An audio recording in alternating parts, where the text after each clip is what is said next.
welcome back, ladies and gentlemen, boys and girls, angels, demons, monsters, serpents, scriptards, snakes, and sloths, and weird mummy thingies. Anamu. And Inamu. It is Brothers of the Serpent podcast, coming to you from the 10 by 10 by 10 tangent cube of weirdness. That's right. Weird and strange philosophy. And I've been reading this news story that's been, I don't know what to think of it, so I'm just going to talk about it. So in Peru, they found this set of 5 mummies. So this is near the same place where they found all the long heads, okay? The 300 long heads, they're kind of buried near Nazca. They've found these mummified bodies that, I mean, they straight up look like E.T. Well, I should say the faces do. The heads look like E.T., but the bodies are very strange. They're real thin and spindly, and a couple of them were buried in the fetal position, sitting upright. And I haven't seen a picture of this one yet, but they claim that there's 4 of the large ones, and then there's one that's a baby or a fetus or something like that. But I mean, like, here, I'll show you this picture. Like, here's the face of one of them. Whoa. Yeah, he looks like a gray. Yeah. And so people, of course, were like, oh, those are fucking hoaxes or whatever, but so they got x-rays done, and they have skeletons. Oh, yeah. I think I've seen something like this. Did I show you that the other day? That's what... I don't know. Didn't they find one of these that's like really small? There's yeah, like a really okay, tiny yes. one? And it was, that was also in Peru.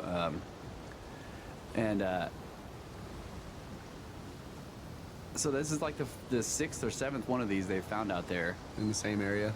Yeah, they're all in the same area. Like, they're in this, this desert place. Like I don't think it's the Atacama, but it's like near the Nazca Plateau, which is all very arid. And here, I'll read you the quote from the guy. And I guess this is a direct quote, like verbatim. Nobody has proven that it is fraud. We are going to present preliminary evidence that will determine in the eyes of the media that these are true specimens. And if there are still doubts that this is real, the obligation of Peruvians and the whole world is to preserve these bodies to find true answer. It's pretty good. Yeah, I'd say it's well stated. It's missing some small words in there, but it's okay. Articles. Yeah. Articles of unimportance. But like, so, okay. Obviously, we don't know anything about these things, but like, what do you think of that? Like, do you think that these are alien, or could they be some unknown species of hominid? I mean, I went through the whole alien phase where I was like, it was aliens. Yeah. But I listened to the Graham Hancock's books, Fingerprints and Magicians, and I mean, he makes a very good case that I guess really there's no definite evidence against the idea that that any of this strange stuff in the past and ancient past that we can't explain was not done by other humans or people that were from here. Right. And I also believe it is possible that there are other hominids, other species of hominid that were intelligent. So I don't know. I mean, they look like the typical alien, Yeah, which of course makes you immediately suspect it, right? You're like, that's kind of like, why do they look exactly like? But again, I've learned too that a lot of these things that we have, in our sort of folklore or that have become popular in movies and just sort of memes like that, all have roots. Right. You keep finding like roots that go back, and it's like, well, where did we get these ideas? Right. Like the ideas of magic and stuff. It's the same thing. You find and these things, by the way, have long heads. Like they definitely have elongated skulls, except they're elongated instead of the upward elongation that we see with the more human-looking skulls. These ones are elongated back. Yeah. So they're still long heads. Damn it. But like, yeah, okay. So I understand what you're saying. Like, I had the same progression. Like, for a while, I was like, fucking aliens, right? And I mean, I'm watching all these videos about shit people have seen, and like, you know, and then I'm reading things about artifacts found in the past, and of course, then there's ancient aliens. Right. Okay, and ancient aliens, like, they did a really good job in pointing out problems with the sort of archaeological mainstream story, but then they answer every single one of those problems with, well, could it be aliens, right? It's like, no, I think is the answer for most of the time. But and then that made it easy for people to make fun of the idea. Right? I mean, that's really, like, we use the, you know, I'm not saying it's aliens, but it was aliens thing we use that in a kind of an ironic way, because that original meme was making fun of that. Right. You know? Right. But we use it in a way, it's ironic because we use it when it really could be aliens. Like, when you're like, I'm not saying it's aliens, but those fucking plankton were aliens. Right? Yeah. So, I also think that it is, I just think that the probability of intelligent alien life existing out there somewhere is extremely high. Like, yeah. then 38 million highly intelligent, advanced civilizations should be out there according to the Drake equation. right. 30, and that's in this galaxy. Like, Right, but the probability that they've come here, I don't know. You know. right. So, but even if we use the standard model, which says that you can't exceed light speed, I mean, probes. You know, even if you just say, like, the Black Knight could be an alien probe. Right. But yeah, but like, whether or not they actually came here physically, I still think if there's really going to be that many of them out there, they would have gotten here at one point. So what I've come to now, like, I went through the progression that you did too, like, where I thought it was all aliens, and then I started to, like, See the possibilities that it well, could have yeah, just been. it became more fascinating to me to think that there was a precursor civilization that we don't know about. Right. Yeah, me too. But you have to still contend with this problem of all these legends of the gods coming from the sky. Right, but I still even You could say that they were flying hominids, right? The people that lived here somewhere else. right. Okay. Like Yeah. they hear from somewhere else. Right. Here. Right. Like They flew. They went and visited the flat earthers of their time, you know, from the other side of the globe. right. I mean, the story of there being a cataclysm that wipes almost everything out, but there was a very advanced civilization before the cataclysm, but then some people from that advanced civilization survived, and then they like say it was a kind of what's that place in Colorado? It's the NORAD base that they have under Cheyenne Mountain. You know, it's a missile command center they've got. You know what I'm talking about? Okay. They're in Colorado somewhere, underneath Cheyenne Mountain. They've dug this, massive underground bunker, and it's like NORAD. They monitor both coasts for any kind of incoming ballistic missiles for nuclear war or whatever. And they're way down underground and it's nuclear hardened, so that, like, no matter how many, Yeah, hence the name. No radiation. NORAD. NORAD. You know, scientists, they always do that shit. Yeah. And let's pronounce it NORAD. Yeah. That's also an acronym, though, that makes it even more interesting. Because, yeah, it's NORAD, but it's also an acronym. It means, like, North American observation something. I can't remember. I forget what it stands for, but it does have a it's an acronym. But anyway, like, say that there was something like that in the ancient past, like, some scientists from that civilization that were down in a bunker. Maybe they were messing around with, because they seem to have, like, done a lot of tweaking with genetics, right? So they're down there so that if they make anything that kills everybody, it doesn't get away. We have facilities like that too. Out in the desert, they've got these hazardous biological facilities, and they're way down to the ground, and every single one of them has a freaking bomb that'll go off automatically and destroy the whole place this, you know, if some like strain of bacteria gets out that's like deadly, starts killing everybody in the laboratory, the bomb goes off and destroys the whole thing. So let's say that somebody was down in, some scientists were down in something like that, and then the cataclysm happens, and these guys survive. So they come out, and not only do they have all this knowledge, but they have some equipment, right? Yeah. And so they're able to fly, you know, to all over the earth. Like they want to try to restart civilization, so they fly everywhere, and they are the gods. So I thought of that, like that's a possibility. That so it's still not aliens, and they may have looked different because there were different hominids around back then. I don't know. I mean, like pre in the Ice Age, they were fucking saber-tooth tigers. There could have been hominids that looked different too. Yeah. But the only ones that happened to survive were the only hominids that happened to survive the entire cataclysm were Homo sapiens, us. Yeah. You know, and the rest got wiped out. But there were these few that survived that were kind of tall. You know, maybe 8 to 10 feet. Had big eyes, like, you know, the descriptions of the gods. Huge beards. Yeah. Shoulder rivers. Yeah. And bowling pin hats. Yeah. Damn it.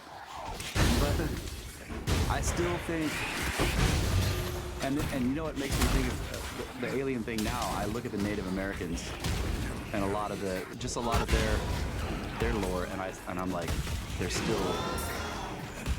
The things that they talk about, the star people, those aren't human, you know, they weren't other humans.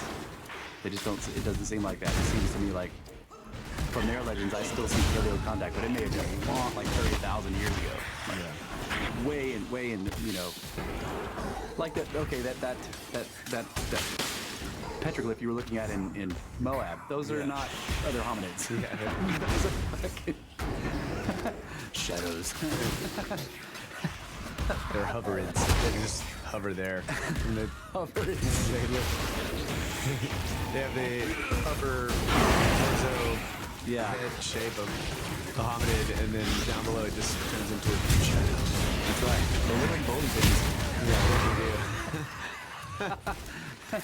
But you know, another thing that I've considered is, well, I would just say this.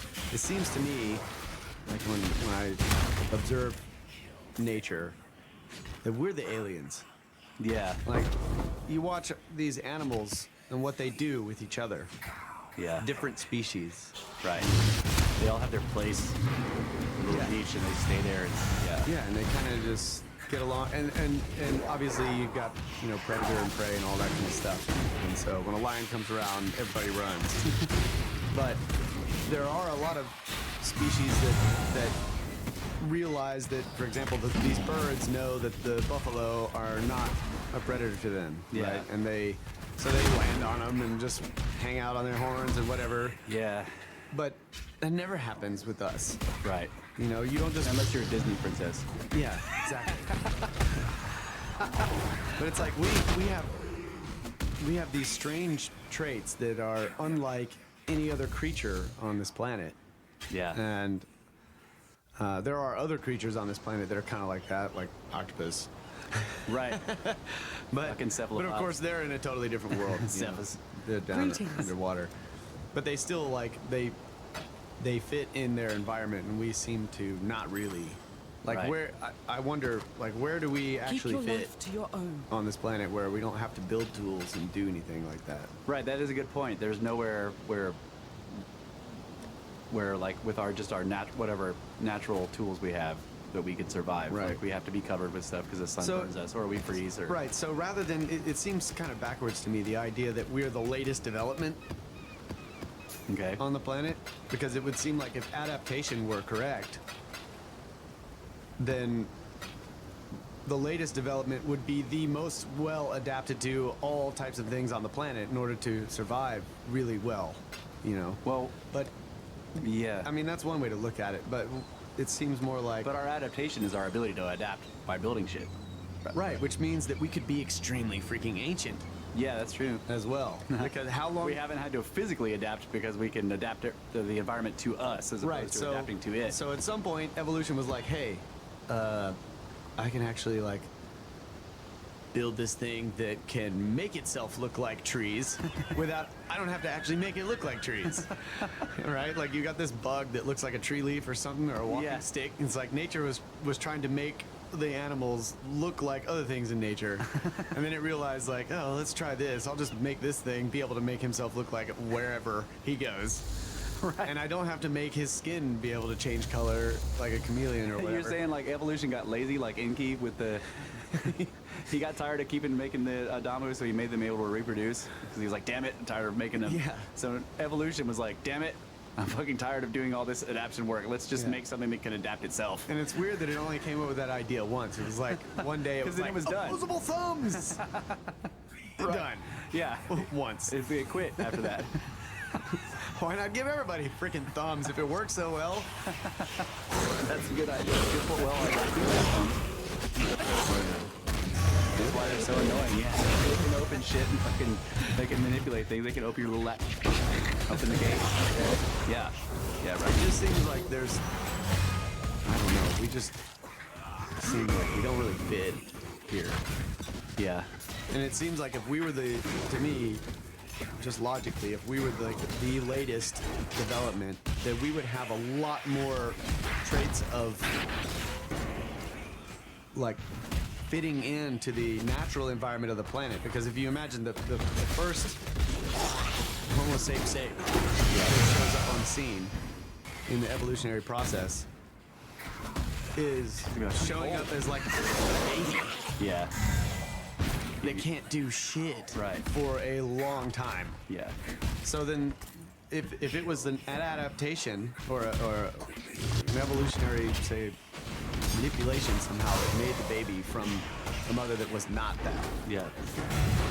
How is nature so sure that the mother would want to take care of this baby that has these abilities to take it? I mean, it just freaking doesn't make sense. Yeah. I don't know. I agree with that because the you're talking about like it's not really gestation, it's the nurture time. Right, but it was so long. Right, so it seems like in order to get us to the point to where we don't need the hair, we don't need the colors, we don't need claws and all that stuff. Yeah. Suction cups and everything else. It seems like we would still have a bunch of that shit that was needed to get us to the point where we didn't need it anymore. Yeah. Yeah, like the ISD, yeah. So in order for it to then, like we get to this point where we don't need it anymore, how long does it take for those things to atrophy, to go away from the species? Right. Yeah, like where are our tails? Everything fucking has tails, except us. Now I know that there's like the end of the spine. There's those little three or four little fused vertebrae that they say is a vestigial tail, but it's not. There's no tail there. You know. Yeah, I agree. That it doesn't. The leap is too big, is what you're saying. Well, it seems like if the leap from not us to us. Right. It seems like that we would have to have gradually gotten to the point where we have the capability to make our own tools and clothes and fire and all that kind of stuff. At that point, when we were finally there, we would have seemingly still had all of the physical attributes that were necessary before we were at that point. Oh, so you mean like the brain would change before the actual physical body? Because that's easier to change. Right. So you have So why don't we have like full coats of fur and tails and suction cups and claws and all of the stuff that would have kept us alive while we were stupid? Right. While we were still dumb, and then we finally get smart, and then how long does it take for all of that stuff to go away? I mean, we're talking. Apparently, it would be extremely long period of time before the physical attributes that we had were no longer necessary, that they would actually go away. Because if we had all that stuff, we'd use it. Right. Yep. Okay, so that's they do have the whole missing link line, the one where they draw from, you know, basically a primate up to mankind, and they have all these species in there, what they call intermediaries, or whatever. And you can, like, based on their idea, you could see that they're basically that the whole process going from is shedding stuff. You know, they're getting rid of things, like they're getting like the whole body structure is changing, and it's getting rid of the fur, and it's standing more upright, and it's like the bone structure is changing or whatever. The cranial capacity is getting larger. But so much of that is based off of like a single tooth and a fragment. Right. So. But I mean, if we had scales at one point, like, why get rid of those? Yeah. Okay. I see what Scales would be badass. like why don't we have the big brains plus the claws and the fur? Yeah, that's what I'm saying. Because they would be useful. Yeah. Right. So then it becomes an argument. Well, they developed in this one area of the world where that stuff was not necessary. False. But we know the geological record says that the world has been in upheaval Yeah. way too often for this to take. Yeah. So like we would have still been shoved around the globe in various different places based on all the cataclysms and the droughts here. And this place dried up and became a desert. We had to go somewhere else. And Yeah. Did you see the recent? That reminded me. Did you see the recent thing that, like, because you know that the out of Africa, quote unquote, out of Africa theory has been the mainstream model for. out of Europe. Yeah. Now it's out of Europe, Yeah, I saw that. and Europe is cold, Yeah. which was like that just make because Africa, like the idea like that we lost the fur and we don't have any, all that stuff because Africa's warm. It's So they found what, a skeleton or Yeah, like part of incredibly the ancient. Yeah. skull and jawbone or whatever. Right. That matched some. Predates Lucy. Yeah. Lucy is the. Yeah. Lucy is the. I don't even know if I have to go into this, but like. That entire process of finding Lucy is just. When you actually read it detail by detail, you're just like, this would never pass. It's a fossil erratic. Well, it's basically there was a river gorge, right? It was so there was like a creek or a river running through, and it had cut down into the soil, and so there was this kind of like a dirt cliff or whatever, and they were digging into the side of it, and there were bones everywhere. Like there was a known place for like fossils and shit. And they were digging into the side of it, and they basically pieced together this Lucy skeleton from all up and down the riverside. It's like, they weren't contiguous. It wasn't together. Right. So, but anyway, that makes me doubt the entire thing. But it's like, I think that's really valid science. You don't know if that jaw went with that upper skull. You don't know if that skull went to that freaking vertebrae, Right. Because it was all over the place. And I mean, the guy was even, this typical like Victorian era European white guy. He's sitting in his tent paying the natives to just bring him the bones. They're just digging all over the place, They would just show up and be like, oh yeah, I found this, and he's like, oh okay. He starts putting it together like a puzzle in his tent while they're doing all the digging, and he's not. Anyway, Lucy is supposed to be like, this is like she is, I don't know, she's like 4.5 feet, okay, like not necessarily like she's a Homo erectus. It's like the first on the line to human, like the first branch off from the primates. Homo erectus is the very first one on that branch, and then it goes all the way to Homo sape. So they found a skull that's kind of like hers, and some other bone parts, whatever, in Europe, that are older. Hello. So that just made, but the idea of that one skeleton shouldn't have gone from out of Africa to out of Europe, but they should have realized that we don't know, we were everywhere already, or whatever those are, right? Those hominids were all over the place. Instead of saying now it's out of Europe, no, but I guess they need this origin point because of evolution, because it must have happened somewhere. There has to be a first one, Right. which I think is just, I don't know. But Feynman pointed out that it's really easy to poke holes in the Greetings. theory. The difficult thing is to replace it Go with with something courage. that works. right, So it's like we can sit here and say, yeah, That's dumb. evolution is like doesn't. There's all these problems with it, and he was saying that like you know, he was doing Well, hold on. quantum mechanics and stuff. I but- do have a theory. Yeah, I'm just saying. Yeah, I'm just pointing out the idea. Like he was doing quantum mechanics or whatever, and they have these problems with the theory, but they're still using it because it's the best thing that they've got. And he would get all these letters that people were saying like, "Oh, it doesn't work because of this," and he's like, "I know." Right? But it's the best thing we've got. You're not. And he was like, I would read them, but I wouldn't respond because it's like too many. Yeah. And I'm just reading them to see if like maybe they have something. Maybe, yeah, but all just they're doing poking is holes, naysaying? and yeah, poking holes in the same places we know there are possible holes. Damn it. We should, damn it. We could write him about fucking Elastic Universe. Yeah. Well, I know that's not necessarily what you're doing. I'm just pointing that out. Yeah, no, It's but- easy to say it doesn't work. I do believe in, I do think that that there was some kind of evolutionary process. I just don't think that it was by chance. And that's because I think that consciousness interacts with our material universe at the quantum level and is influencing things. So think of that. That would explain why we have these, there's a cataclysm and a mass extinction. And like the Permian one, right? The Permian, like, it's just fucking killed everything. Yeah. And consciousness is like, damn it. But then all of a sudden, bam, there's all this shit. No, that could be because you're looking at geological strata and like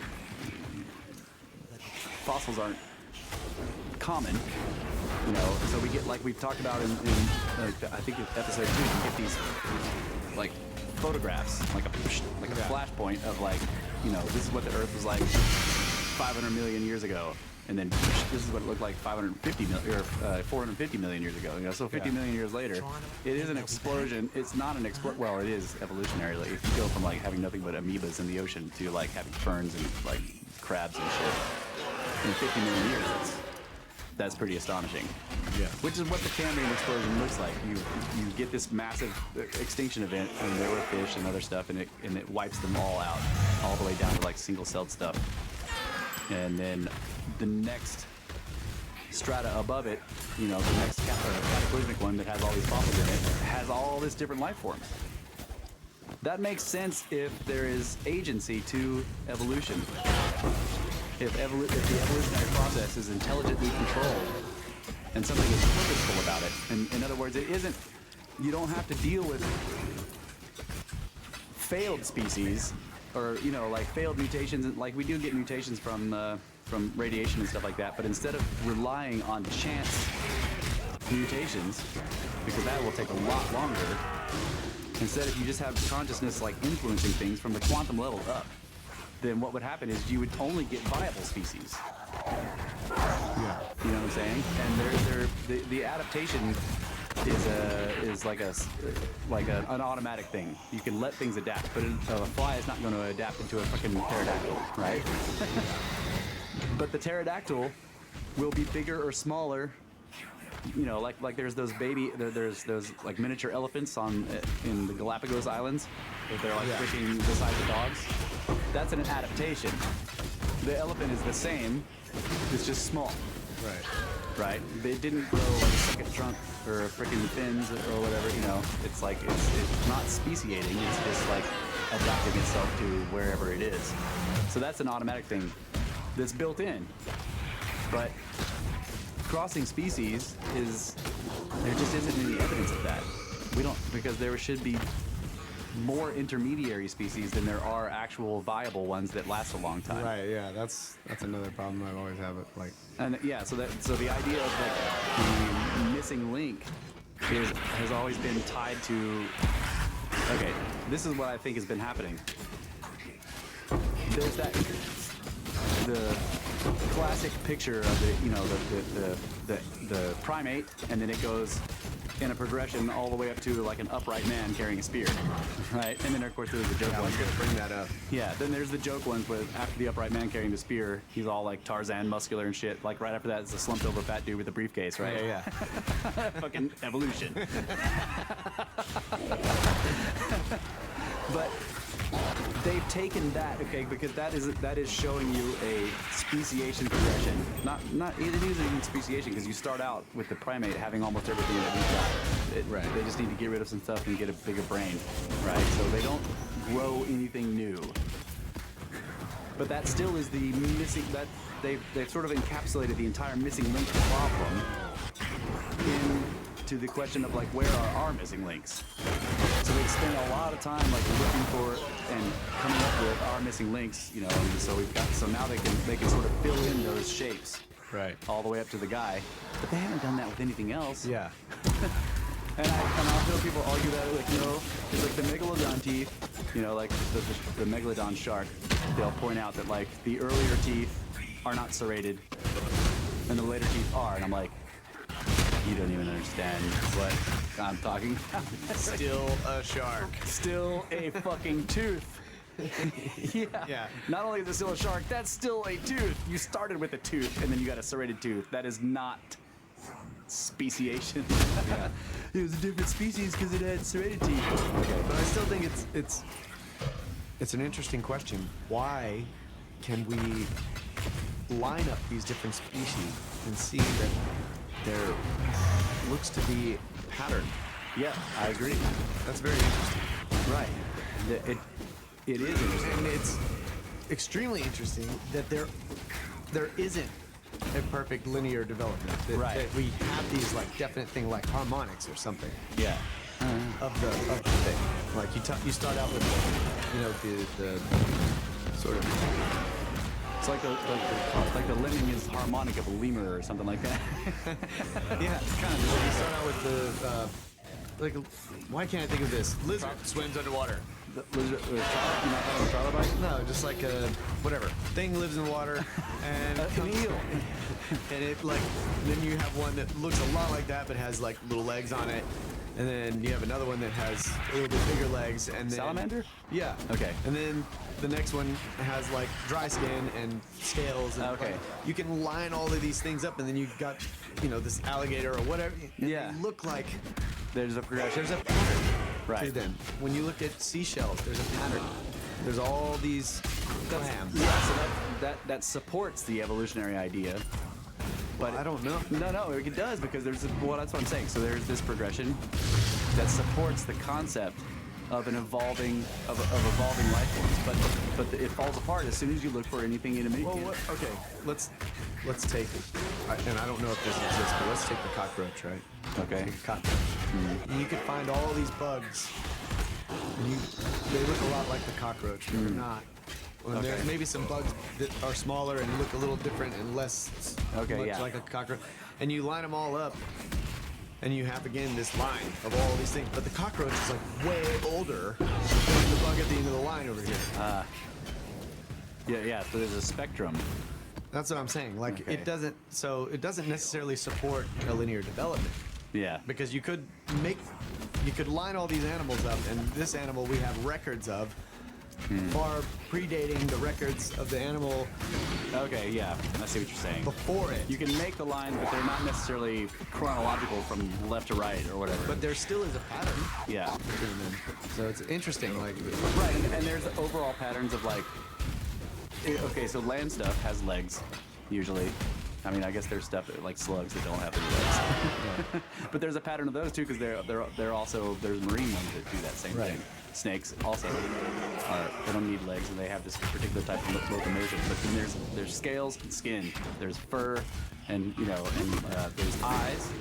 Like that's a pattern across almost everything until you get down to like really simple shit. Brains, neuron, like just nervous systems. Like even when you go down to one of the simplest multi-celled creatures, they have a rudimentary nervous system.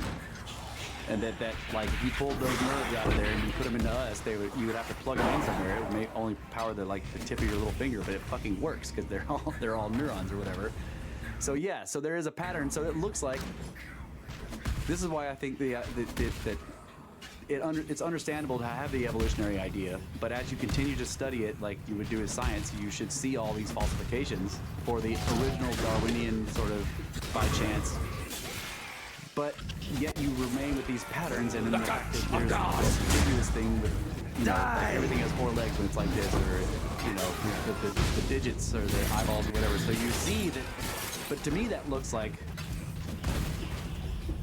And then the lack of intermediate species, you have this thing where it's like, so something is doing this, and this is why you have the creation problem, right? You have the false dichotomy of like either it's like 100% material reductionism, freaking linear development, mainstream story of evolution, or it's like sick pay creationists, right? It's like this, you know, if you start questioning evolution, they're like, oh, you fucking think the universe is only 6,000 years old? It's like, no. Were we talking about the universe? No. It's a false dichotomy. But the idea that evolution is happening, but there's something behind it that's directing it, guiding it. Yeah, and it doesn't have to be God. I think that the idea that creation, or creation, Jesus Christ, that yeah, Jesus Christ, creation, what the hell, God, that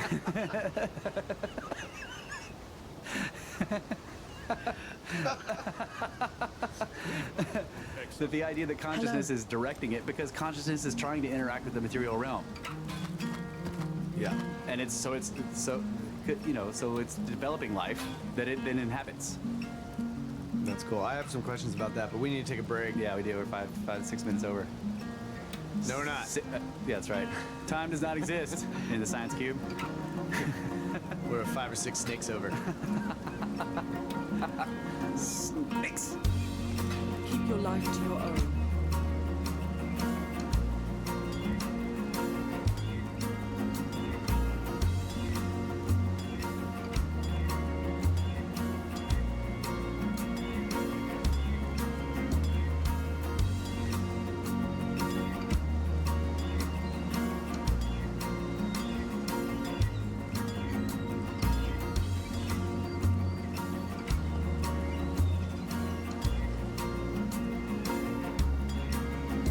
Snake Bros. Fucking Snake Bros. Yeah, we're back. Brothers of the Serpent. Second segment of Hour 1. Talking about life. The universe and everything. Yes. 42. 42. So yeah, I've got a couple of questions. Okay. I don't know if I'm going to be able to get to both of them, because I was trying to figure out which one to start with. Yeah. But maybe I'll ask both real quick, and then okay. we'll pick one to talk about. All right. So one thing occurred to me, cryogenically freezing a life form and then bringing it back to life. Okay. And I think there's a lot of research and stuff that, Yeah. from what I understand, they say it's possible to do. Yeah. And it has been done on really low-level stuff, I think. The other question is, if consciousness is guiding life in some way, or Yeah. you know, causing this, trying to interact with the physical world and Yeah. causing these things, we still don't have a process, a theory of how a species can develop. We've not seen it, Right.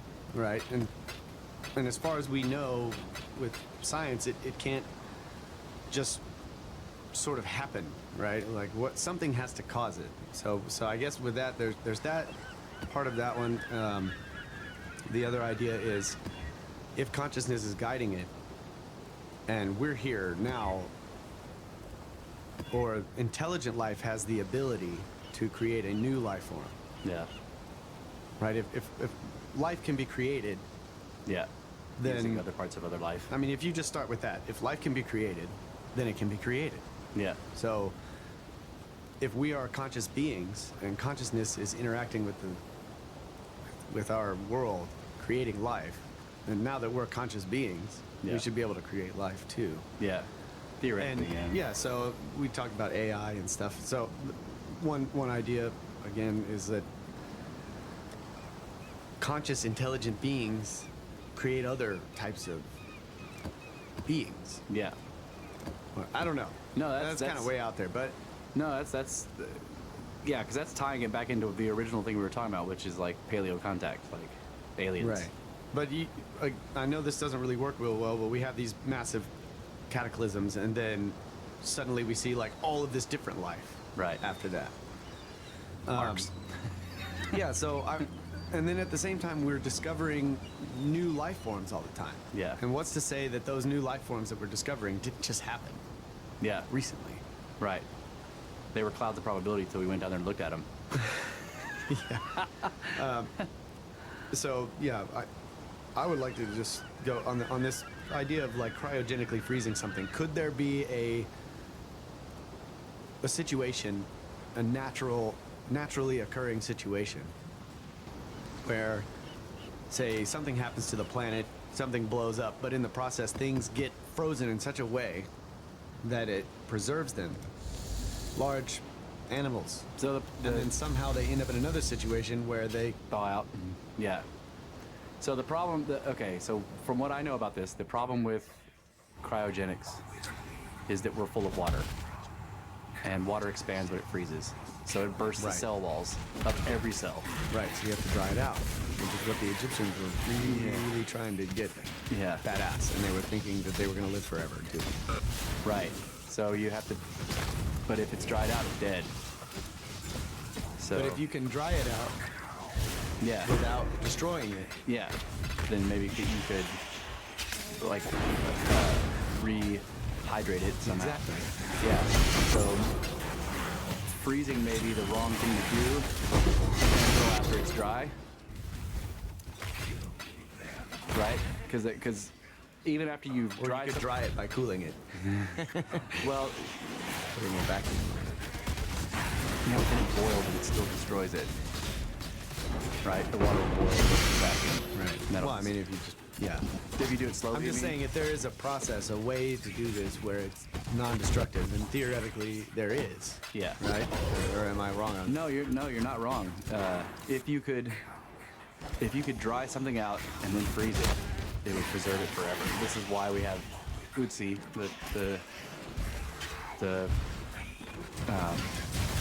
they found him in Austria. He's like the frozen, they called him the caveman. It's not really nothing to do with that. They found out that he had meridian points tattooed on his body and shit. It's like Chinese technology. It's like, but he was found in a glacier in Austria. So way up on the mountains, some people were hiking up there, and like because of global warming, the glacier had been melting back or whatever, and they noticed what they thought was a body, and they thought that it was a missing hiker. Somebody had died, so they notified authorities, and then when the park people or the rangers or whatever, they went up there and they were like, that's not a recent hiker. He's wearing a butt flap. So then they went and got the archaeologist, and they came up there and they thawed him out. And he is like, I think they were saying he's like 5,000 or 6,000 years old. I think he's older than that. I don't know, but they called him Utsi, and like for a long time they thought he was a murderer. Like he was up there hunting, and somebody came up there and like hit him in the back of the head with a stone hammer. But he also had an arrow wound. Okay, so this is why they thought maybe at first they thought he was hunting, then they thought maybe he was being chased because he had a wound from an arrow, like an old. I think they found the arrowhead still embedded in him forever. And he was hardcore. Yeah, he was hardcore, and he was up there in the mountains where it would presumably have been inhospitable. Yeah, the mountains were hospitable, and then he took an arrow to the knee. I used to be a caveman like you. Then I took an arrow to the knee.